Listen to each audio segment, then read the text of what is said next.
Madame, Monsieur, bonjour, bienvenue dans ce 10h. La première opération réussie de séparation de siamoises à l'hôpital mère-enfant de Bingerville. La première dame de Côte d'Ivoire, Dominique Ouattara, accompagnée d'une délégation du ministère de la Santé, de l'Hygiène publique et de la couverture maladie universelle, a visité hier lundi l'hôpital mère-enfant de Bingerville et visité également ses jumelles siamoises âgées de 7 mois et qui ont été séparées avec succès le 13 décembre dernier au cours d'une opération chirurgicale qui a mobilisé une équipe médicale composée d'Ivoiriens et de médecins franco-suisses. La première dame Dominique Ouattara a saisi l'occasion pour féliciter le personnel soignant et les experts médicaux de cet hôpital pour cette prouesse et leur contribution à la promotion du savoir-faire sanitaire ivoirien. On écoute son propos. Nos deux petites siamoises, Marie-Dominique et Grâce-Dominique, en plus elles portent mon nom. Donc vous pouvez imaginer la tendresse que je peux avoir pour elles, en plus de leurs problèmes de départ. Elles ont pu être séparées dans toutes les règles de l'art. Elles avaient un problème de foie qu'elles avaient en commun et de problèmes digestifs. Donc c'était une opération compliquée qui a duré plus de 13 heures. Donc vraiment, je suis très heureuse. J'ai été les voir tout à l'heure. Elles sont toutes mignonnes. Elles m'ont fait des sourires comme si rien ne s'était passé. Je suis très fière de mon hôpital. Et je voulais vraiment leur dire que je suis très, très, très, très fière. Quand on a un problème d'enfants siamois, ils peuvent être rejetés.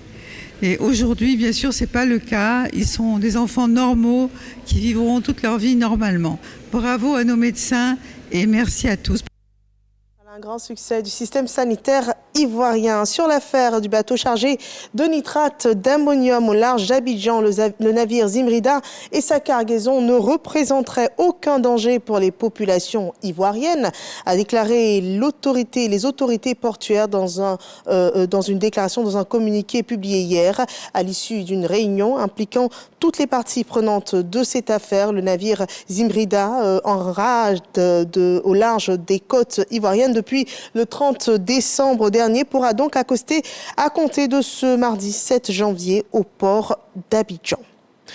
L'actualité au pays voisin, au Ghana, John Dramani Mahama s'apprête à retrouver son fauteuil présidentiel qu'il avait quitté en 2016 lors de la cérémonie d'investiture prévue donc ce mardi dans la capitale ghanéenne, Accra. Vainqueur de l'élection présidentielle le décembre dernier face au vice-président sortant Mahamadou Bawumia, qui a rapidement reconnu sa défaite.